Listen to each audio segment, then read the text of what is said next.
Bonne chance, Seigneur. Bonne chance, merci énormément. Toute l'émotion, et on va ressentir l'émotion derrière.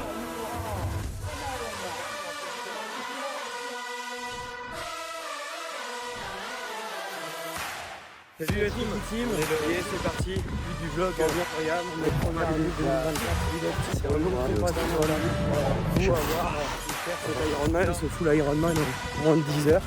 On est le lundi 24 juin, J-363, ça paraît loin et très anecdotique, mais dans 363 jours, au Sable d'Olonne, il faudra réaliser un Ironman en moins de 10 heures. Voilà le projet. Bonjour, je m'appelle Clément, j'ai 26 ans. Cette année, j'ai fait mon projet UIAM, participer à l'Ironman des Sables d'Olonne et le réaliser en moins de 10 heures. Parti pour une petite heure de footing. C'est parti, enchaînement course à pied. On est parti pour 40 minutes. Je suis parti pour une sortie longue.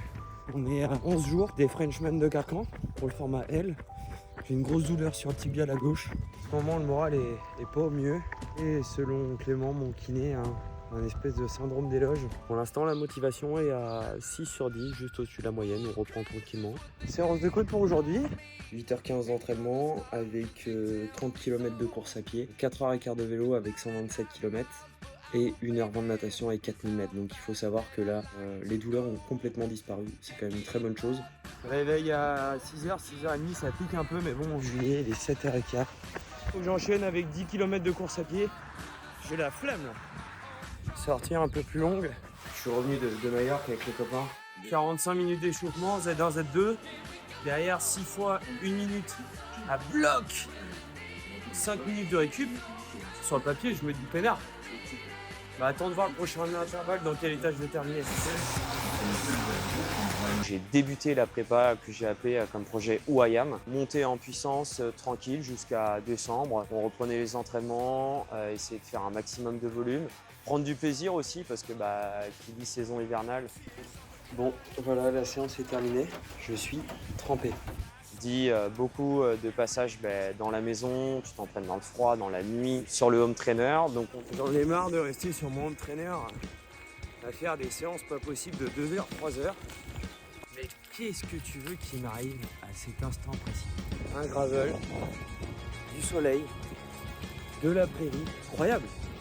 Et baf, on se retrouve dans ce genre de décor là. Seul au loin.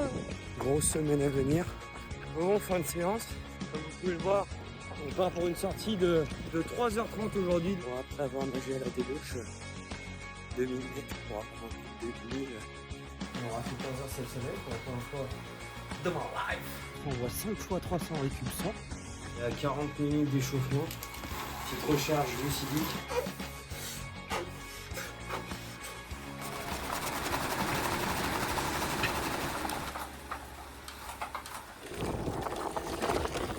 Séance de home trainer ce soir, encore de l'intensité, encore et toujours, même beaucoup d'intensité. Donc voilà, c'est parti pour la séance.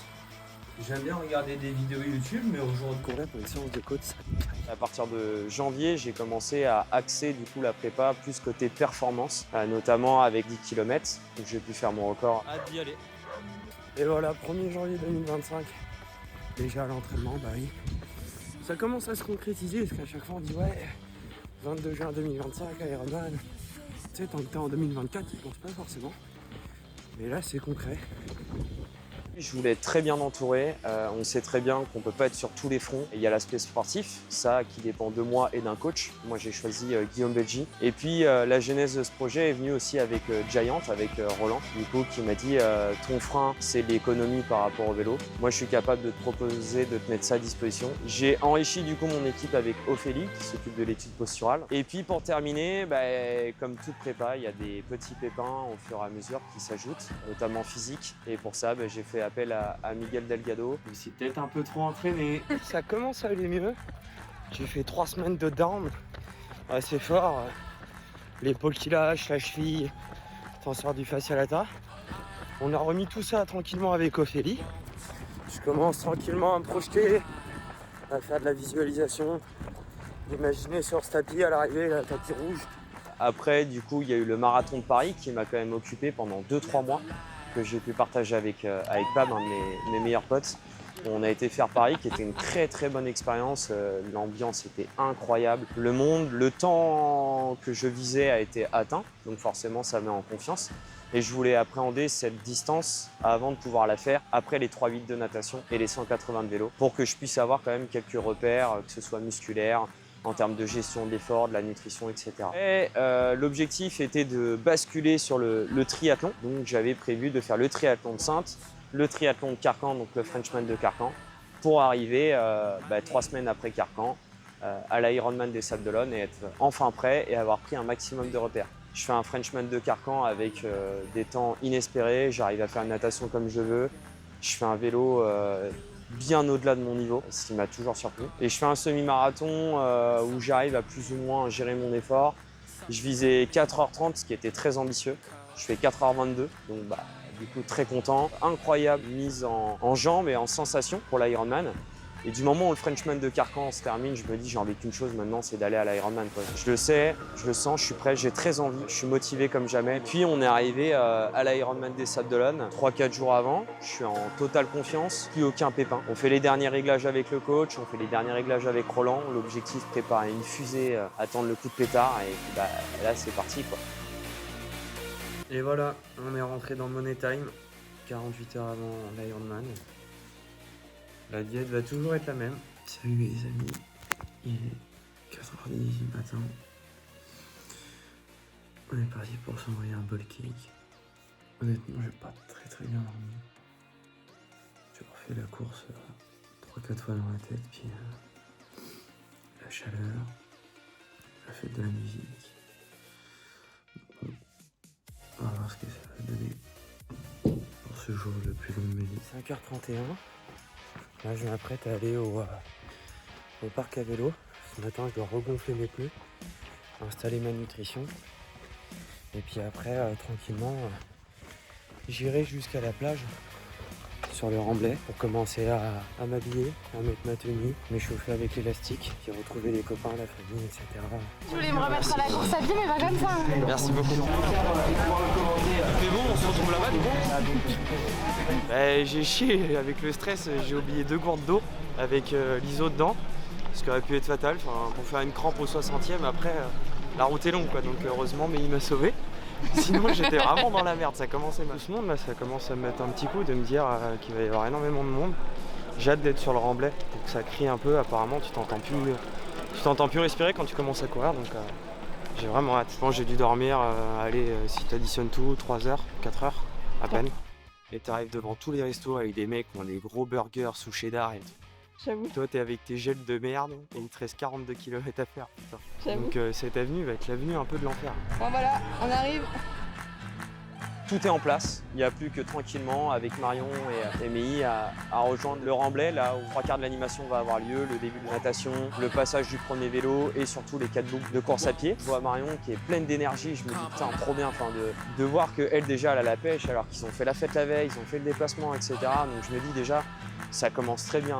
Non, très bonne ambiance, on arrive sur le remblai, je commence à m'habiller pour la natation. Et là en fait j'entends qu'on parle de moi sur la plage, le speaker parle de moi et je me dis mais c'est quoi ce bazar? Ah bah il va me coucher ce sac. Donc on met la combi, on descend tranquillement, on rejoint la famille. À ce moment-là, la plage est vide, on est 1 heure avant le départ et il n'y a rien, il n'y a personne. Il y a 3 Pékins sur la plage, ma mère, Marion, mon frère, avec des pancartes de moi, des lunettes. Et en fait, le speaker n'arrête pas de parler de moi. Bah, il est où Clément, etc. Clément, il est là. Ça va? Ah, Clément? Yes, Clément. Il est dessus! On se rend compte que Méi a préparé des boucles d'oreilles Ironman pour tout le monde, avec le logo Ironman. Magnifique. Ces boucles d'oreilles, elles sont extraordinaires. Voilà, faites-moi un beau sourire, vous êtes les plus belles d'aujourd'hui. C'est incroyable. Là, pareil, ça refait le buzz. Oh, venez voir les boucles d'oreilles à Ironman et tout. Donc en fait, on se retrouve dans un élan médiatique auquel moi j'ai rien demandé, mais ça me fait marrer. Ouais, c'est le premier full, ouais. Premier full, ouais. Pas trop stressé, c'est ça? Non, qui est bien entouré, donc il avait le petit. Et puis petit à petit, je me dis, bon, va falloir que je me prépare, que j'aille me mettre dans le sas. Et anecdote qui me marque d'entrée de jeu du coup de cette journée, je fais la bise à tout le monde. J'ai l'impression de faire des adieux, c'est hyper bizarre. Alors qu'en fait, on part faire du sport, mais j'ai l'impression de faire des adieux. Tout le monde me dit, allez, bon courage, ça va le faire, fais attention à toi. Et en fait, je pense que je ne mesure pas le risque de ce qui va se passer, de s'envoyer 10 heures de sport sans s'arrêter, quoi. Et l'anecdote, du coup, très marquante, je fais la bise à tout le monde, je finis par ma mère. Ma mère me fait une espèce d'accolade. Je sens l'adrénaline qui commençait à monter, la petite larme qui commence à glisser le long de l'œil. Et là, je me dis, faut que je me casse, sinon je vais clairement me vider de mes émotions avant de partir. Et il ne faut pas que les émotions prennent le dessus. J'ai beaucoup de choses à penser sur cette journée. J'espère que ça va bien se passer, j'espère que vous allez bien vous amuser. J'espère qu'on va se régaler et que la fête va être magnifique et que l'objectif sera atteint. Voilà, merci beaucoup. Donc je pars, je me mets dans le sage, j'étais censé retrouver 2 copains. Pendant 5-10 minutes, gros moment de flottement, je vois pas les potes qui étaient censés faire l'Ironman avec moi. Je me dis bon, tant pis, le plan c'était comme ça. On se retrouve là, ils finiront par arriver. J'entends tric, tric, tric, je lève la tête, je vois Pab, Abon, Babtou, Juliette, Gabi, complètement bourrés. Je dis waouh, c'est incroyable, ils sont tous là et tout. Je dis putain, enfin, on se rend pas compte de la chance d'avoir des potes qui ont pris une tôle la veille, mais qui sont là à 7h du matin sur une plage alors qu'il fait froid.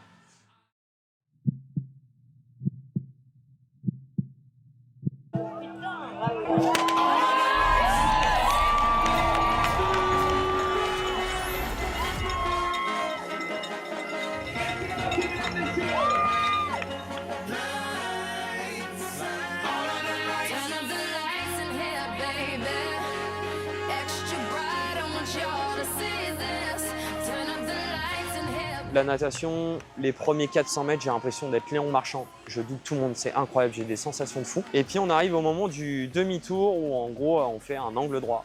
Et là je commence à comprendre que j'avance déjà un peu moins vite. Et je sais très bien qu'au prochain virage, le courant il est dans notre gueule. Tu dois passer par-dessus des vagues, tu essayes de regarder en face de toi à la bouée, tu vois rien, tu te prends des clapotis. Il y a même un moment où je me dis putain ça va être un enfer la natation et ça va être une purge quoi. Je rentre dans le chenal et en fait on était en fin de marée descendante. Donc le courant nous aspirait à la sortie du chenal, ce qui a été très dur du coup pour entrer dans le chenal. Je boucle ma natation en 1h06 et surtout j'y ai pas laissé trop d'énergie. Je sors de l'eau, je prends le temps de défaire ma combi, il y a quand même 600 mètres de transition.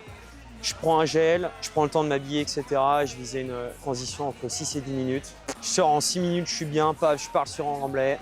Une foule incroyable sur le remblai.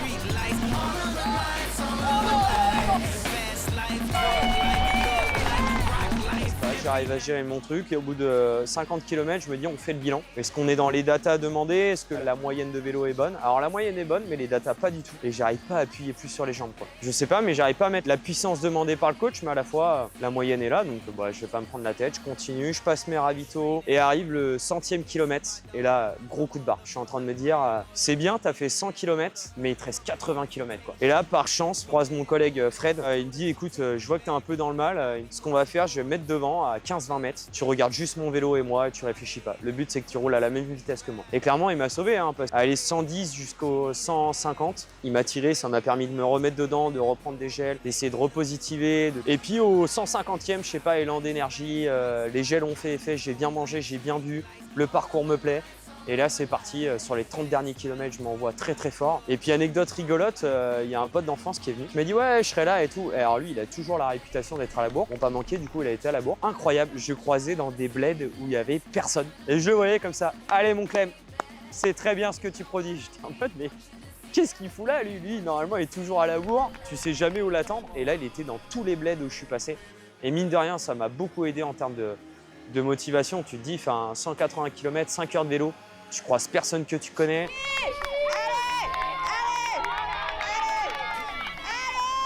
Bref, du coup, je pose le vélo, je fais 4h56 de vélo, 36 et quelques de moyenne. Donc c'était une moyenne inespérée, quoi. Et là, je sais que pour moi, l'Ironman commence. Pourquoi? Parce que j'adore la course à pied, je suis quand même plus à l'aise que la moyenne là-dessus. Je prends ma montre, je pars et ma montre bug. J'arrive pas à lancer l'activité course à pied. Pab qui me court après et je lui dis Pab, je suis parti quand? Et en fait, on n'arrive pas à se comprendre. J'arrive pas à lancer la montre, je suis complètement perdu.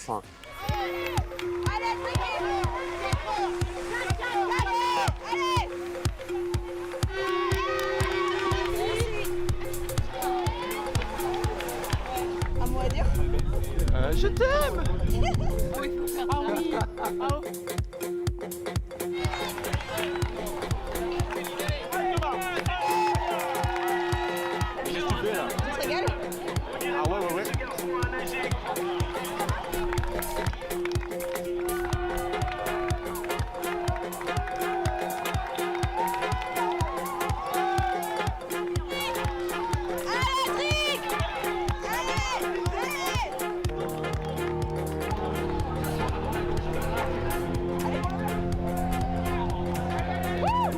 il a bien chaud en cette grande chaleur. Du coup, tu vas te rafraîchir avec nous, on va aller faire un petit bain.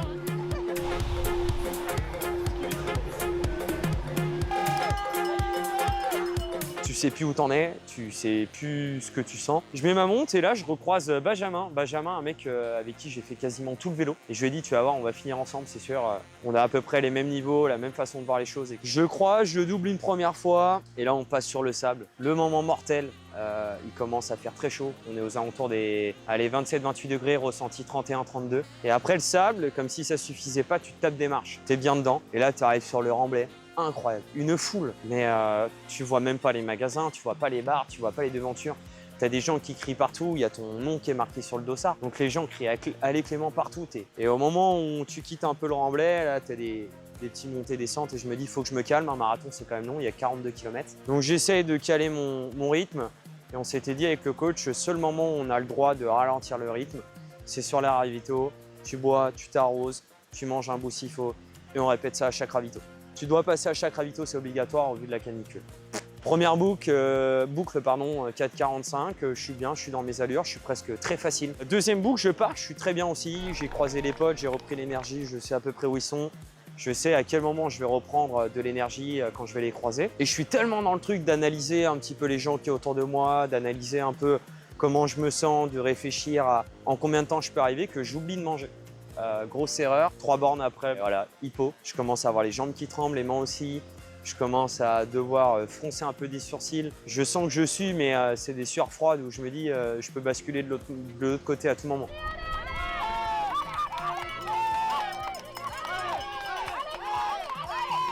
Allez Tricky, à ce moment-là précis, il te reste 20 bornes, t'as pas le droit de lâcher, mais on t'a trouvé un petit peu dans le dur là.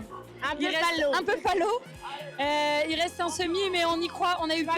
Tu vas le faire. On a eu peur parce que tu souriais pas et après tu nous as fait un petit cœur, donc on est content. Ouais, allez, on y croit. Très très hâte d'être à l'arrivée. Je prends rapidement un gel. Il m'aura fallu peut-être une borne pour le manger, tellement je suis obligé de le manger petit à petit. Mon estomac commence à ne plus trop en pouvoir. J'ai plus envie de manger ça, du moins, j'en ai marre. Donc j'arrive à me remettre dedans, le temps que ça fasse effet, je finis ma deuxième boucle. Troisième boucle, je décide de baisser un peu le rythme. J'accepte avec moi-même de calmer un peu et de me mettre entre 4,50 et 5 au kill parce que je veux terminer bien et fort. Donc troisième boucle un peu plus en gestion. J'arrive à bien manger, à bien boire. Je récupère pas mal de mecs de ma caté où je leur dis bah les gars, on essaie de courir ensemble, d'essayer de se mettre des relais. Je vois que je fais péter les mecs quoi. Les mecs, on essaie de courir ensemble. Et les mecs explosent. Et en fait, je suis en train de me dire, putain, en fait, t'es pas si mal que ça, t'es bien en termes de rythme. Donc, troisième boucle, je croise Meilly. Et là, j'essaie de lui dire, je suis parti à quelle heure? Enfin, moi, je crois entendre 9h12. Je commence à faire mes calculs. Ça fait 1 heure. Et là, je commence à comprendre que je suis plus du tout lucide. Donc, je me dis, bonhomme, réfléchis pas. C'est ta dernière boucle. Mets tout ce qui reste.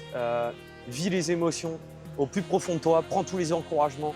Essaye de les enfouir très profond en toi. Allez, en direction de l'arrivée, c'est parti. Gabi, un petit mot pour l'arrivée? Pur plaisir. Voilà, t'es à 10 km de le faire. 1 an de préparation et là, il te reste, allez, une petite heure. Même pas. Tu vas trop vite. T'es une légende, mec. Mais surtout que tu en gardes un souvenir à vie, quoi, enfin, de tout ce qui est en train de se passer. L'ambiance est forte, l'ambiance est bruyante, l'ambiance est chaude. Et puis bah, là, 2 derniers kilomètres, je commence à comprendre ce qui se passe. On est majoritairement en descente. Je commence à croiser des potes que je connais, d'anciens clubs, du club de Niort, des potes avec qui j'étais au lycée, à la fac. Et je vois dans leurs yeux l'émotion de ce qui est en train de se passer. Ils commencent à me crier dessus, mec, tu l'as fait, c'est sûr que tu l'as fait. Et moi, je suis en mode, je comprends pas, quoi. Ouais, mais je l'ai fait comment? Je l'ai fait à 9h59, à 9h45, je me dis, allez, au mieux, tu l'as fait en 9h40. Et je me dis, de toute façon, c'est pas grave, c'était sub 10h, 9h59, 59, je signe. Donne tout ce qui te reste, crame-toi les cannes, crame-toi les poumons, on laisse tout ce qui reste. Et je vois le bénévole qui me lève la main. Et là, tout s'arrête. Je suis en train de me dire, putain, en fait, c'est fou, ça a été très long, ça a été quasiment 10 heures d'effort, mais à la fois, je veux pas que ça s'arrête. J'adore ce qui est en train de s'en passer, j'adore aller au bout de moi, j'adore sentir, me dire, à tout moment, mec, t'es pas sûr de terminer, de tellement grand que tu ne maîtrises pas tout. Je passe, du coup, il reste une 50aine de mètres et là, tu commences à entamer le tapis rouge. Je tape dans les mains de gens que je connais pas, mais je lève la tête dans nos 2 derniers 90 degrés qu'on a à faire. Je vois pas Béa Bonne et là, je vois, mec, c'est incroyable. Esclave de mes mouvements, j'ai choisi mes chaînes. Est-ce qu'un jour je pourrais compter parmi les conditions? J'ai toujours voulu compter. Soulager ma haine avant que le ciel me rappelle. Esclave de ma cause, mais j'ai choisi mes chaînes. Chaque jour que Dieu fait, je remercie le monde de m'avoir laissé tomber, abandonné comme une bête sauvage et blessée. Je regrette le temps que j'ai passé à me négliger, m'ignorer, m'excuser d'exister. J'ai payé de mon sang toutes les richesses et les merveilles de vos continents. C'est incroyable de te dire que tu es en train de passer un des plus beaux jours de ta vie. Tu es en train de faire quelque chose que tu ne referas plus parce que c'est une première fois, donc ça se refera pas. Ça s'est fait à la maison en plus. Et là, ouais, virage 90 degrés, je lève la tête. Je vois l'arche qui est prête. Il y a un mec qui est devant moi et je me dis, tu sais quoi, on n'est même pas à 15 secondes près. Moi, je veux que ce moment-là, il soit pour moi, tout seul. Je fais ma célébration, je regarde tout le monde, je fais 10. J'ai cassé la barrière des 10 heures. Je commence à comprendre ce qui se passe. Je passe l'arche, je regarde et je suis complètement perdu parce que je sais que tous mes potes m'ont vu, toute ma famille, etc. Mais je ne sais pas où ils sont. Juste, je m'écroule, déjà de fatigue, hein, et, fatigue physique, fatigue mentale. Et là, en fait, c'est 9 mois de flashback. Ça me fait un peu comme dans les films. Je me repense quand j'envoyais les vidéos à Marion. Je suis là avec mon vieux kawaii, il pleut, il fait noir, il est 5 h du matin, je suis en train de m'entraîner pendant que tout le monde dort. Et il y a des moments où je me suis dit, mais à quoi ça mène de faire ça, mec? Je sais pas, va dormir. Pareil, le nombre de fois où je me suis privé, des potes qui ont fait des anniversaires, qui ont fait un resto, toi tu te bouffes une salade César pendant qu'il y en a qui sont en train de dégommer un big burger avec une pinte. T'as envie de faire les choses très bien, t'as envie d'aller au bout des choses, donc tous ces sacrifices qui s'arrêtent, je tombe, je pleure. Chaque jour que Dieu fait, je remercie le monde de m'avoir laissé tomber, abandonné comme une bête sauvage blessée. Je regrette le temps que j'ai passé à me négliger, m'ignorer, m'excuser d'exister. J'ai payé de mon sang toutes les richesses et les merveilles de vos continents. Je le fais avec mon cœur, mes coups, je ne prends pas de cours de chant. Je ne prends pas de cours de chant. Et puis je pense qu'il y a la fierté, d'avoir réussi. Il y a ce truc anecdotique, on est le 22 juin. Dans un mois, on fête malheureusement une énième année de disparition de mon père. Et je commence à comprendre tout ce qui s'est passé de nous trois avec ma mère, mon frère, de se dire que tu as énormément de gens qui m'ont soutenu. Je serre ma mère dans mes bras comme je ne l'ai jamais fait et je lui dis, tu vois, finalement, on est peut-être que 3, mais finalement, on est bien plus fort comme ça et on est devenus très puissants tous les 3. J'ai choisi mes chaînes.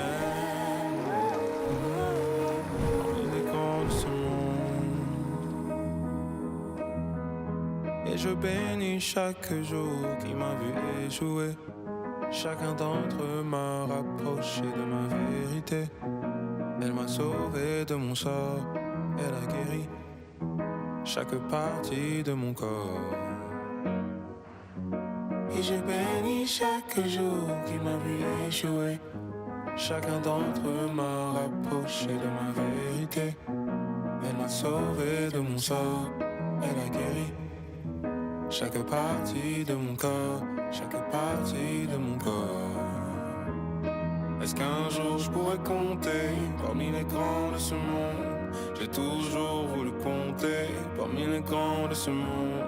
Soulager ma haine avant que le ciel me rappelle. Esclave de ma cause, mais j'ai choisi mes chaînes. Est-ce qu'un jour je pourrais compter parmi les grands de ce monde? J'ai toujours voulu compter parmi les grands de ce monde. Soulager ma haine avant que le ciel me rappelle. Esclave de ma cause, mais j'ai choisi mes chaînes.